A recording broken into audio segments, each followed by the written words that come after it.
and welcome to Labour Lens. I am Sharon Ijasan. On this week's episode of the program, we will be focusing on the issue of World Day Against Child Labour. We also have interesting news stories for you. We will be right back.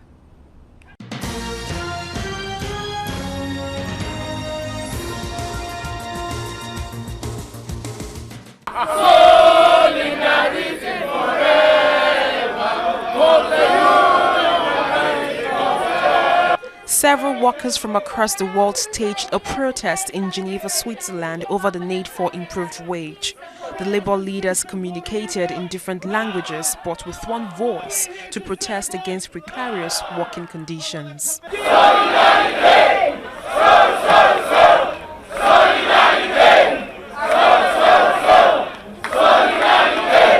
The president of the International Trade Union Confederation, ITUC, Ayuba Waba, says to achieve a new social contract, Africa must start to think of a common African minimum wage across the continent. We believe that the foundation of ILO is to address the fact that poverty and inequality anywhere is a threat to prosperity anywhere. And therefore, we thought we need to make the point, and also other issues. Going forward, I think is to make the better use of this opportunity of the 100 years of ILO to say that workers should not be treated like a commodity. Workers should be treated with dignity because we create the wealth of the world. Well, it's a global message to all the athletes, and I believe Nigeria government, Nigeria workers, the stakeholders will imbibe with this directive to ensure that our right to bargaining, our right to strike, our right to protest, and our right to engage employers of labor and government is strengthened through a very strong, coordinated convention being clocking our 100 years of struggle as our international labor movement. During the protest, the Secretary General of the ITUC said there is a need for an international treaty to protect women from exploitation, especially when it has to do with equal pay. Not even equal pay for women doing the same types of work. And we're here to negotiate the most historic treaty our world has ever seen to end violence and harassment in the world of work. The numbers are astonishing. There is not a sector and there is not a country where this is not an egregious problem. Women experience it whether they have to risk their lives to get a job with a male manager or the day-to-day aggressions they face in the workplace. Many governments have no laws to protect them. Thousands of workers across the globe took to the streets in Geneva, Switzerland to demand for a new social contract. According to research, the broken chair symbolizes fragility and strength, and that's why the workers chose the center to protest.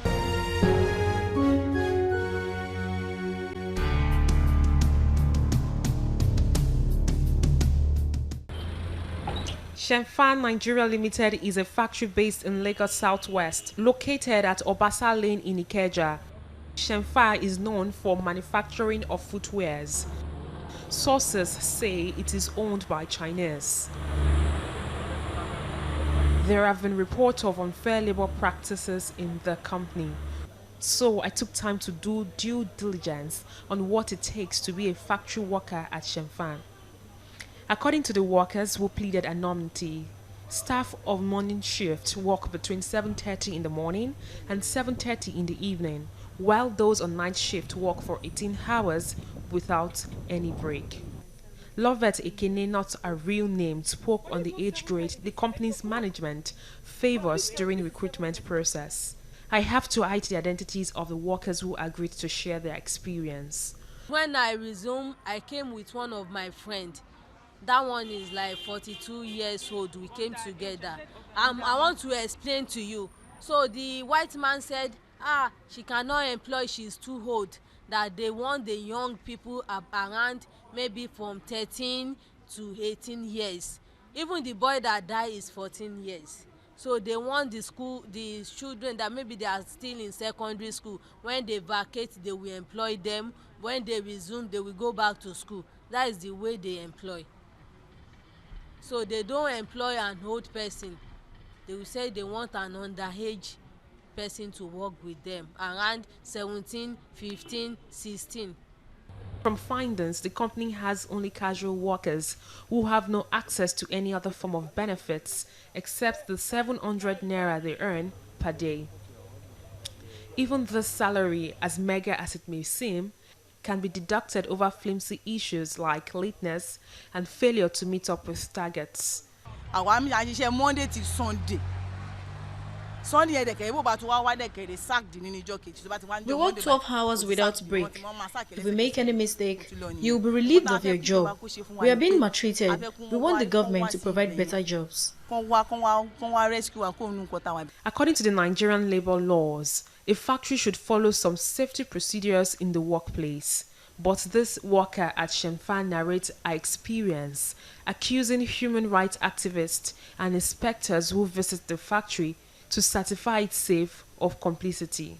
Even immigration, they came there to collect bribe from them. Police people, the same thing. Even as of Monday, this Lagos State Commission, Safety Commission, they came.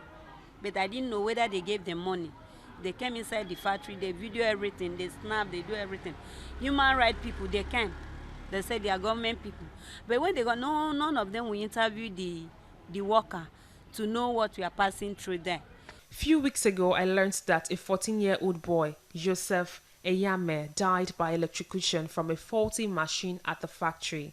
In the quest to know the current situation of things, I went in search of late Joseph's family, perhaps to know why he decided to be a factory worker rather than attending school like his peers. After much search, I was able to meet with the father, mother, and brother. Joseph's father described his late son as a talented boy who had dreams. 14 years old. He was almost leaving Nigeria for Germany. He would have left Nigeria on 28th of this month to Germany. He felt that his mate are also doing the job. Let me follow them. And that was how he went to the job. Being a star boy and a house rent and he's not lazy, probably, I will lure him to that job. And as I'm talking to you, when he got the job, I was not aware. My wife and other junior one have been trying to stop him not to go, telling him, what are you going to do there? That's not a job. Because I've been hearing, that's not a job you can do. Because it stretch you, make you to be lame. When we changing your color, because he was very handsome yellow boy. I decided to come to compromise by telling them, well, I have no time. Those power, you see my age. I'm going to 61 years. I'm 61 years old. Calling me to come today, come tomorrow, next tomorrow. You know what Nigeria is. And they follow the bag men who have the money they got to spend. I don't have that money. For that reason. They later came and asked me, let you have, and they were begging, talking, and I looked like, what type of amount are you going to pay to me that to make the child to come back? It's dead, it's dead. You pay 200 million, 200 million, 300 million, you have nothing to get from it. And the life cannot be revised back. The child that will tell me that you buy, we don't build a house, you will buy. There's no need to say you want to build a house, you will buy a house. A child that will tell me that today, the Mercedes of today, the Jeep of today will not be the Jeep that will be raining during my time. A child that will tell me that the whole world you will travel. I know, you have that, it's a talent guy. But with the dream cut short and trip to Germany to find greener pastures aborted, Joseph's father says, though he wants justice, he can't afford it. As me who have no money to be going from lawyer to another, what do I do? I will ask you that question. When you look yourself, no backing from nowhere and nobody and money, you know to consult a lawyer in Nigeria today, you know what you have to pay. To transport yourself to anywhere, you know what you have to pay. For that reason, when they now agree they have to do the better, okay? I will not call it compensation. One of the workers who also does not want to be identified explains that the Chinese employers value footwears produced at the factory more than the employees. You saying that the machine that electrocuted the boy that died some few weeks ago is still in use in that company? Yes, the machine is still working. After the boy died, after 2 days, they start using the machine In full capacity. in full capacity. I went back to Shefa Nigeria Limited to see things for myself. How old are you? I'm 18. How old is your friend? My friend is just 17 years. Come out to talk. No manager. This is a Chinese company. There's no manager. The manager here is Chinese also, and it's not around. The door has been shut against us for us to gain access to see what for sure is happening in this factory here in Ikeja, Lagos. But the truth remains that the underage children who work in this company are the ones that pay the price, while the management makes maximum profits. Section 28, subsection 2 of the Child Rights Act and Section 25, subsection 2 of the Child Rights Law of Lagos State prohibit exploitative labor and frown against employment of a child for an industrial job. With the Nigerian government adopting 3 international labor organization conventions which set a minimum age for employment of children, it is hoped that other forms of child labor like street trading, shoe shining, apprentice mechanics, carpentry, vulcanizing, tailoring, barbing, and domestic services will be eradicated. As many workers of Shemfa hope that the Ministry of Labor, Organized Labor, and the Lagos State government will come to their aid for them to have decent working environment.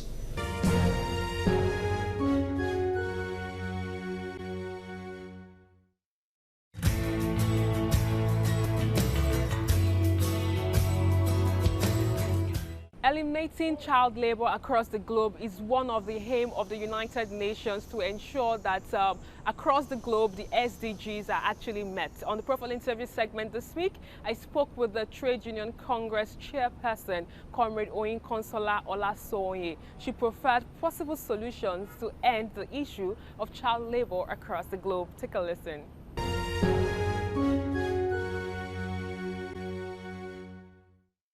It's good to have you on the program. Thank you. Good day. How are you? Good. The International Labour Organization is celebrating 100 years of social justice and promoting decent work across the world.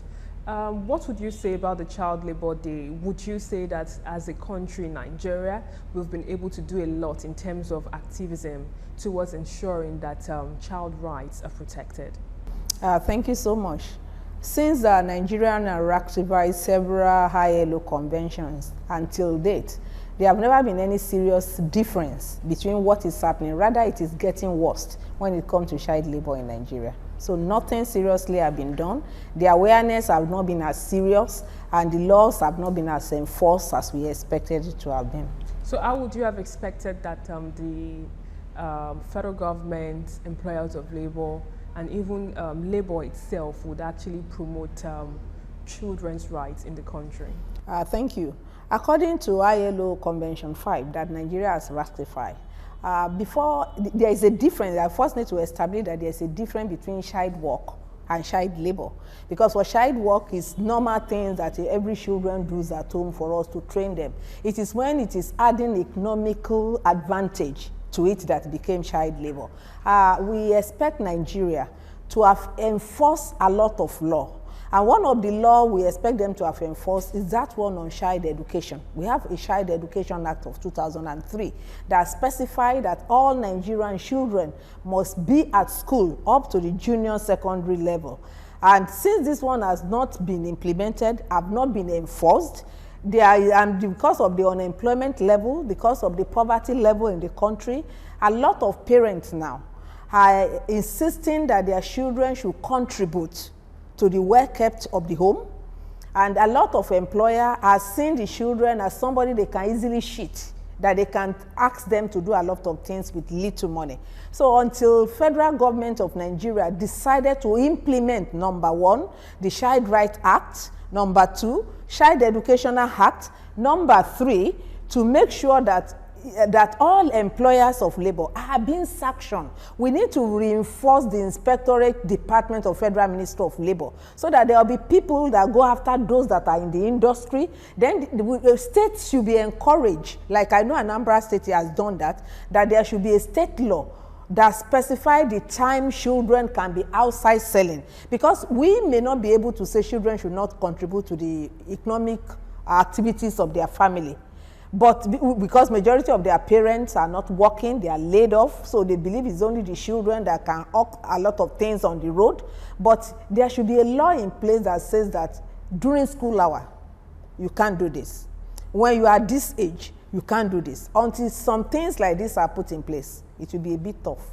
Looking at the issue of child labor, we know that right now in the country, we still have a lot of alimajaries. That is, we have lots of children begging on the streets during the time they're supposed to be in school. Several state governments have actually been silent about addressing the issue of street begging. It's a rare form of child labor across the world. It's peculiar to us and maybe some other countries. What solutions do you think can be made to the government and relevant stakeholders to address the issue? Since there is no serious enforcement on Child Education Act, there is no way that there will not be alimajaries. Because as at present, some of our spiritual or religious belief is that it is accepted that we should beg. But if there is an act that says you can't beg until you are so age, and there is awareness. Who must you beg? Who must you beg? As long as the economic situation of the country is this low, as long as the unemployment level of the country is still this high, and as long as there is no law, no enforcement that insists everybody should be in school, then there is something these parents will expect these children to do. Either they are in a company working, in an industry working, either they are selling on the road, or they are somewhere learning one apprentice or the other, or they are begging. Recently, there was this report in the newspapers about a child, 14-year-old, that actually died because he was operating a faulty machine in one of the chemical companies we have in the country. How would you describe this act? Because that issue was actually reported. What of other issues that are not being reported in the media? Is this how we're going to go on? Thank you. As long as we have not been able to set our priority right in this country, we'll be having issues like that. Number one, we have a law, even in Labor Act, that specifies that any child that is below 14 or around 14 cannot work in any industry. So the mere fact that that company employed that guy is a breach of the Labor Act. Number two is that how do we go about making sure that according to the Factory Act, that's another act in place that specifies that no industry organization should encourage anybody, either a child or an adult, to use a faulty machine. So as long as the laws we have, because we already have the law on child labor, we have the law on Factory Act, but who are the people inspecting? Who are the people implementing? Who are the people enforcing? And as long as there's nobody to, then if we look at it well, most of these companies that have the audacity to employ our youth are mostly foreign expatriate-owned companies. Because what they cannot do in their country, they are willing to do it in Nigeria because our laws are not guided. So it's something that hurts everybody, it's something that pains everybody, but we keep on reporting. We keep on reporting, journalists will report, the trade union will report about it. There are a lot of reports in Ministry of Labor. What has been done about it? As the chairperson of TUC, I'm aware that women empowerment are some of the solutions that can actually reduce or eliminate the number of child labor activities in the country. What's your take on this? Yes, I quite agree. Because as long as there is poverty, as long as there is no serious social welfare in place, because some of these children, they don't have a home. But if the country has a sort of social welfare, we can have some orphanage, we can have some places and these places should be monitored. And where they have parents they are staying with, let everybody be empowered so that we wouldn't mind sending these children to school. And those we don't want to send to school, as long as we are not encouraging them to develop a skill, this thing will be continuous. because this child labor will always continue in Nigeria. We will not be able to bring an end to it because, for one, that particular child that is in it now will not go to school. For two, he wouldn't understand the disadvantage about it. For three, there will be no development because he doesn't have education, he doesn't have leisure time to play. There are some education that is beyond school system. But a child that is working from age 14 hardly have time to play, hardly have time for leisure, so he couldn't learn anything. And as long as we are encouraging this, I pray, I don't want to confess it, that there will not be continuation of kidnapping, there will be no continuation of terrorism, there will be no continuation of poverty and child labor in Nigeria. Because all these things are interwoven and they breed each other. Okay, worldwide, about 218 million children are still being engaged. That is, between the age of 5 and 17, they are still seen in the workplace. Looking at Nigeria as a place, you've actually enlightened us that the Ministry of Labor actually has to do a lot of work in terms of inspecting. But what happens to parents being responsible also? Is there any other form of advocacy that can actually take place, be it from the union, be it from relevant stakeholders to address this? What we are doing as a president in the Women Commission, including my whole union as BFA, is that we try to have a sort of mentorship in most schools. We go to this school, we encourage them that even outside, because some of them, even that their parents are taking care of them, they felt that because as a president in Nigeria, we see money as the measure of wealth. So most of them felt that maybe you are asking your parents that, okay, the vogue now is a telephone. Mom, my friends, group pressure on them that my friends have a phone, can I have a phone? And your parent is saying, no, I don't want to have a phone. We have some cases like that. Then the children walk out of the house and felt that they want to go and work so that they will be able to get something as little as phone. And unfortunately, majority of them are camped inside some camp where they are working. They wouldn't have the opportunity to come out again. So I sincerely believe that if we create more awareness, we talk to these children right in their school and let them understand that it's not necessary that it is rosy outside there. And we also talk to the parents that no matter what they are going through, they need to work with these children. And we also appeal to our legislature, both state and national, that they should put in place laws. They should start seeing these children as only falling out of school. They should also see the implication on the nation. Then I think more will be done in this area. Let there be law. If there is a law that says that during the school hour, educational hour, between 8 a.m.